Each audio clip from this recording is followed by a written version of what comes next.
Fala aí pessoal, sou Jorge Nicola, bem-vindos a mais um vídeo do canal. Sempre bom ter vocês por aqui, sem perder tempo, só pedir para deixar like, se inscrever no canal e ativar as notificações. Hora de falar sobre o São Paulo, ainda mais revoltado com a arbitragem e também com a Federação Paulista. Tudo porque nessa terça-feira, dia seguinte à derrota por 1-0 para o Palmeiras, houve a divulgação da conversa entre o árbitro de campo, o Flávio Rodrigues Souza, e o árbitro de vídeo, o Rodrigo Guarizo do Amaral. São Paulo tinha esperança de que o árbitro de vídeo tivesse tentado convencer o árbitro de campo da não marcação do pênalti, que só o Flávio Rodrigues Souza havia visto. Vitor Roque se choca com o Arboleda, mas fica muito claro para todo mundo que o Vitor Roque começa a cair antes mesmo desse contato. Pois bem, o áudio foi divulgado, vazado, e a irritação se tornou ainda maior porque o Rodrigo Guarizo do Amaral disse o seguinte, abre aspas, o Arboleda fez o calço com a perna esquerda no Vitor Roque. O pênalti está confirmado. Você, torcedor do São Paulo, pensa o quê sobre essa situação? Dirigentes do Tricolor prometem reclamar, prometem questionar a federação e também os métodos da comissão de arbitragem, mas a grande verdade é que não há nada que possa ser feito para reverter o resultado. A final do Campeonato Paulista terá Corinthians e Palmeiras e o São Paulo pretende utilizar esse período de 20 dias sem jogos para se ajustar para o Campeonato Brasileiro. Talvez a pergunta mais importante do torcedor são paulino nesse momento é sobre o futuro de Zubeldia e a forma como o São Paulo foi eliminado, com um resultado injusto por conta da marcação desse pênalti, deve dar sobrevida ao treinador argentino. Fabiano Teles, boa noite, Nicola. Esse juiz mais o VAR ferraram o meu São Paulo. Esses juízes ruins estão acabando com a vontade de assistir aos jogos no nosso país. É importante a gente voltar nesse assunto, embora seja chato, mas vou tentar não me alongar e não falar muitas vezes. Mas ontem, o Rodrigo, deixa eu pegar o nome do cara certinho, Rodrigo Guarizo do Amaral era o VAR, né? O árbitro em campo era o Flávio Rodrigues Souza. O Flávio marca um pênalti equivocado, porque o Vitor Roque, percebendo o choque com o Arboleda, se antecipa e se joga. E depois o árbitro de vídeo, o Rodrigo Guarizo do Amaral, confirma a marcação do pênalti. A gente tinha muita dúvida se o árbitro de vídeo o que o árbitro de vídeo havia falado para o Flávio Rodrigues de Souza. E hoje foi divulgado o diálogo, a conversa entre as partes, e o Guarizo do Amaral disse para o árbitro em campo: o Arboleda fez o calço com a perna esquerda no Vitor Roque. O pênalti está confirmado. Acho que é motivo para punição para ambos. A eliminação do São Paulo passa muito pela intervenção do árbitro de vídeo e também do árbitro em campo. Boa noite, Nicola. Foi uma vergonha o VAR ontem no jogo São Paulo versus Palmeiras. Ganhar assim é lastimável.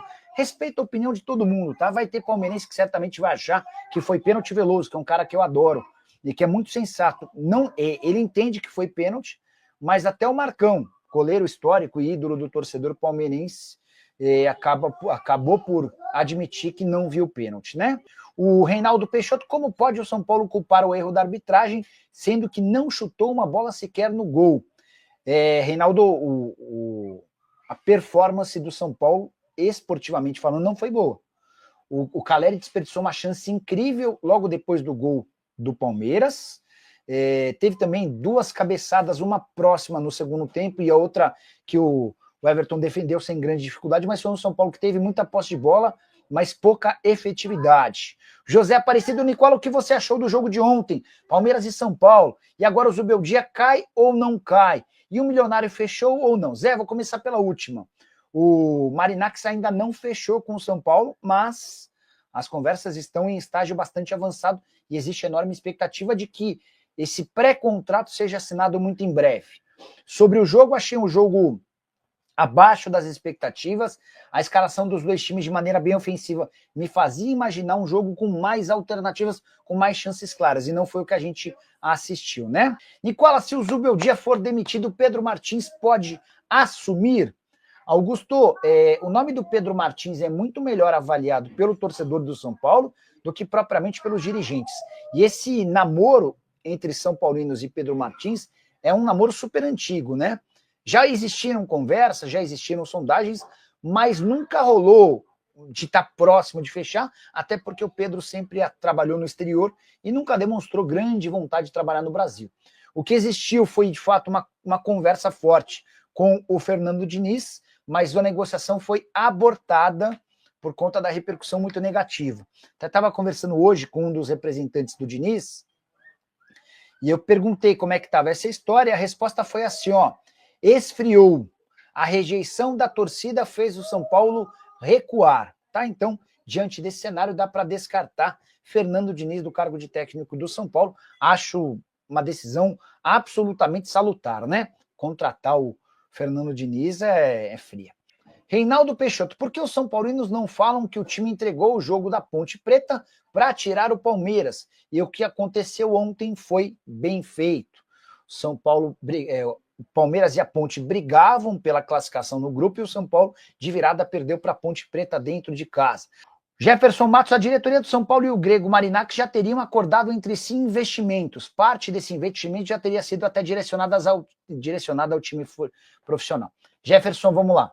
Eu me sinto bem confortável para falar sobre o tema, porque, cara, felizmente tem uma fonte bem importante lá do São Paulo que tem me ajudado muito nessa situação. Não há nada assinado ainda, tá? São Paulo e Marinákis discutem minutas de um pré-contrato. Então, acho impossível, ou praticamente impossível, que o Marinákis já tenha adiantado dinheiro antes de assinar pelo menos o pré-contrato, tá? Nessa semana também o Zanqueta, que cobre o São Paulo e é muito próximo do Júlio Casares, chegou a afirmar que já estava definida a divisão dos 100 milhões de dólares que o Marinákis prometeu investir em 5 anos. Então, o São Paulo já sabia quanto dessa grana seria para o futebol profissional, quanto seria para a base. Essa minha fonte, que dialoga diariamente com o staff do Marinákis, assegura que ainda não há um acordo específico sobre a divisão da grana. O aporte é de 100 milhões de dólares, vai ser feito por mais ou menos 5 anos. O Marinákis já concordou em investir no time principal, uma pequena parte, mas não há um percentual definido, tá? Renato Rosa, boa noite, Nicola. Alguma chance de Zubeldia ser demitido? Há dois pontos que jogam a favor do Zubeldia. O primeiro deles, o fato de o São Paulo ter sido eliminado do Campeonato Paulista de pé. Ah, Nicola, mas o São Paulo jogou mal contra o Palmeiras. Isso é verdade. Mas também não dá para dizer que o Palmeiras deitou e rolou contra o São Paulo e a eliminação se deu por conta de um pênalti irregular. Segundo ponto, o São Paulo tem encontrado enorme dificuldade em fechar com um técnico. O único nome que de fato foi um consenso, ou quase um consenso interno no São Paulo, era do Diniz. E o Diniz topou trabalhar no São Paulo, mas a repercussão foi tão negativa que o São Paulo abortou essa ideia, tá? Então hoje jogam a favor do Zubeldia. A dificuldade na busca por um outro técnico e também o fato dele ter terminado o Campeonato Paulista de forma digna, vamos dizer assim, tá? É verdade que o São Paulo quitou os salários com os jogadores? Sim, Renato. Ontem, no meio da tarde, uma pessoa de São Paulo da minha confiança me ligou. Nicola, tem uma informação importante. Eu falei, pode falar. Direitos de imagem. Havia 2 meses de direitos de imagem atrasados.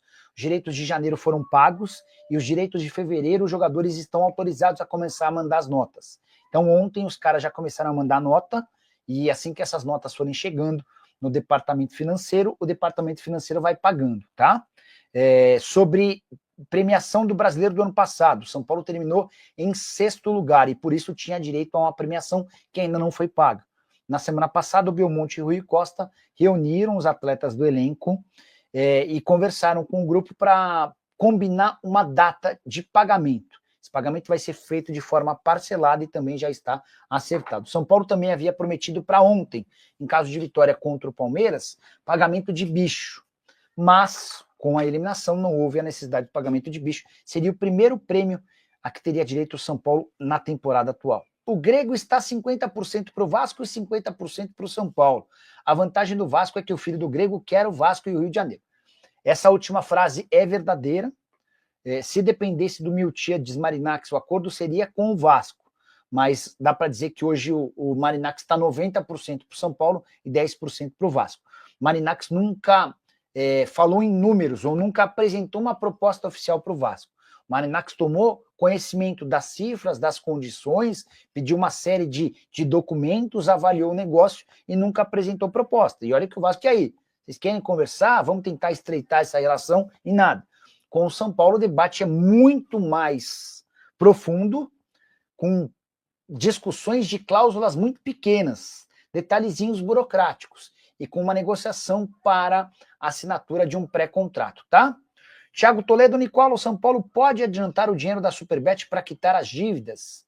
Pode, mas não é inteligente, porque você vai estar tirando, por exemplo, o dinheiro do departamento de futebol. O São Paulo fechou um acordo com a Superbet de 600 e... Deixa eu pegar um número certinho, só para a gente passar. O contrato pode chegar a 1 bilhão.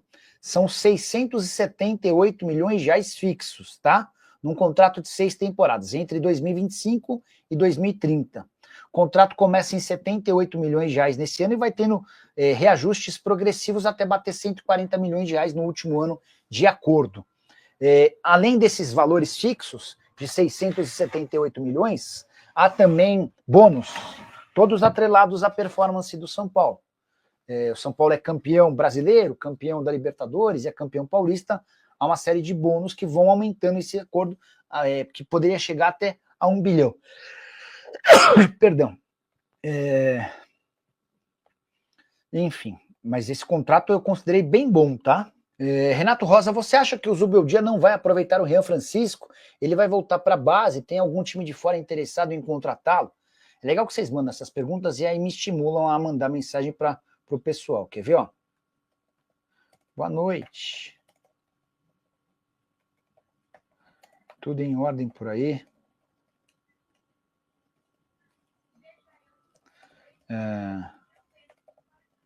Espera aí.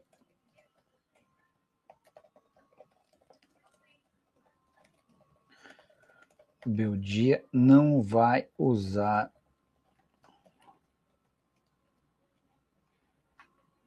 Espera aí.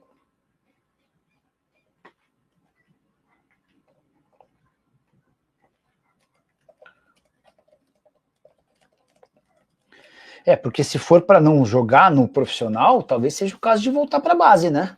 Matheus Vergani, Nicola, o São Paulo reclamando da arbitragem, mas esquece que foi favorecido contra o Novo Horizontino. A arbitragem brasileira é muito fraca. O Matheus deve estar se referindo ao lance inicial do gol do São Paulo contra o Novo Horizontino. Há uma discussão grande sobre se o Enzo Dias fez falta ou não no jogador do Novo Horizontino. Ele rouba a bola, toca no Oscar, que lança o Lucas, que rola para o Caleri fazer o gol.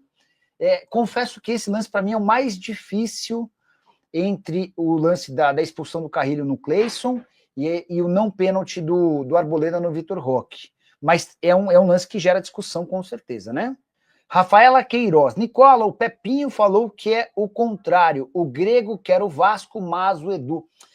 Rafa, vamos lá. Se o Marinax, o Evangelos Marinax quisesse fechar com o Vasco, e o Edu Gaspar quisesse que ele fechasse com o São Paulo, ele, como dono da parada toda, ia falar: Edu, temos duas opções. Ou você vem comigo nessa, ou você continua insistindo com o São Paulo e você está fora. Quem quer muito, e eu posso garantir para vocês, quem quer muito o Vasco é o Miltiades Marinax, que é o filho do Evangelho Marinax. E eu até vou contar um contexto. Ele veio assistir com o pai dele a final do Mundial de Clubes Sub-20, Olympiacos e Flamengo, no ano passado, em julho.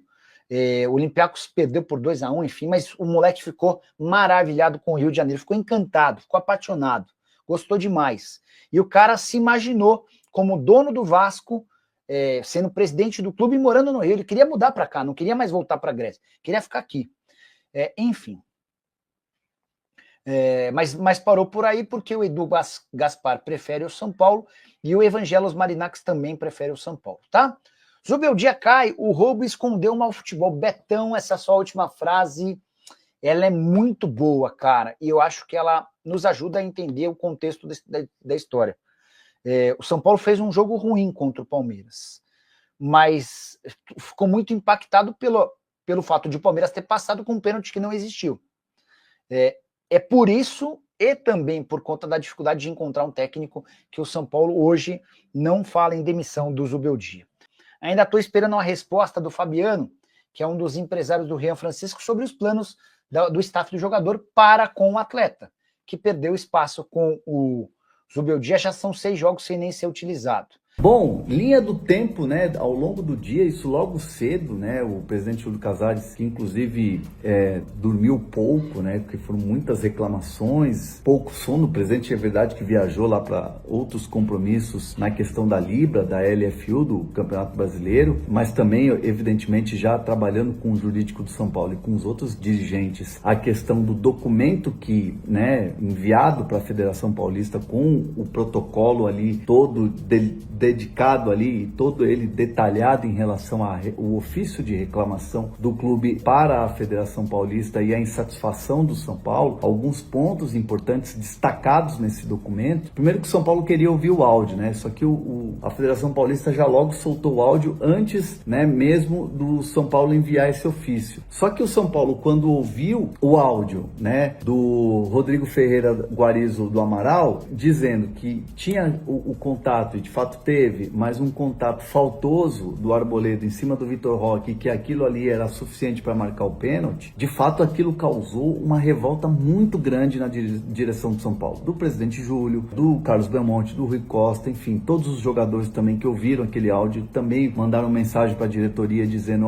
que isso aqui é um absurdo, isso precisa ser combatido. Então causou uma revolta muito grande de funcionários também do São Paulo, departamento de comunicação, enfim, muita gente revoltada. Isso causou, né, uma insatisfação muito grande e o São Paulo quis acelerar logo o processo de mandar esse ofício. Ouvi, assim, mensagens do tipo, tá todo mundo aqui revoltadíssimo. Então o São Paulo acelerou o processo, fez alguns pontos, além da questão da distância onde é que o árbitro estava para marcar o pênalti, porque a decisão então que prevaleceu foi a decisão de campo e ele estava longe. Segundo a reclamação do São Paulo, a decisão não foi do campo e sim uma decisão do VAR, né, e o áudio deixa muito claro, e o VAR não chama o cara do campo, né, o Flávio Rodrigues de Souza, para olhar o vídeo. Então foi uma decisão que não teve conjunto ali, né? Então o São Paulo tem essa reclamação, que foi uma decisão completamente equivocada, que não foi pênalti. Durante o jogo, decisões equivocadas, que falta de critério em alguns lances de falta, principalmente em cima do Lucas. Questão que orientou os jogadores dos 4 clubes semifinalistas a não chutar a bandeirinha, e o Veiga chutou a bandeirinha, também chutou a bandeirinha do próprio clube, mas que seria preservar a semifinal ali, aquela coisa toda. Então, assim, o São Paulo fez uma série de reclamações, uma série de fatos ali que foram acontecendo, e principalmente focado no lance, evidentemente, do Vitor Roque ali com o Arboleda. Ao falar com a arbitragem, os argumentos que foram usados com o árbitro ali dentro do campo, do capitão, né, do próprio Arboleda com o jogador, do Zubeldia, da reclamação do técnico, da comissão técnica. Então, assim, vários pontos foram levados. Então, o São Paulo elaborou esse documento. Claro que é um documento que o São Paulo entende que é muito mais para mostrar ali uma insatisfação, não vai mudar nada, né, nessa questão. E o São Paulo se posiciona ali firme na Federação Paulista de Futebol, entendendo que muita gente dentro do São Paulo entende que a quantidade de replays que foram mostrados durante as transmissões que foram exibidas, né, dos detentores de direitos, já mostrava que a Federação Paulista queria mesmo dar um ar assim do tipo, olha, essa imagem invertida aqui, a busca no áudio deixa isso muito claro, a busca de uma imagem invertida descontextualiza o que é de fato o lance do toque, onde o Vitor Roque cai e tenta simular e de fato o Arboleda tira o corpo muito mais do que tenta fazer a ação ali do contato para fazer a falta. Isso eu estou falando segundo a minha apuração do que o São Paulo argumenta nesse documento, nesse ofício. Então é um São Paulo que sai bravo desse Campeonato Paulista, sai reclamando formalmente com a Federação Paulista e agora junta ali o que tem e olha para frente, Campeonato Brasileiro, Copa do Brasil e Libertadores da América. De ponto positivo, para mim fica, o São Paulo fez um jogo bom, né? Fez um jogo bom, fez uma escalação com um Oscar jogando ali de segundo homem de meio campo, uma boa partida, e o São Paulo tem ali coisas muito mais positivas para tirar de dentro de campo em relação a esse jogo do que propriamente do desempenho, mais olhando para o lado do Campeonato Brasileiro. Isso pelo menos é a minha opinião, certo?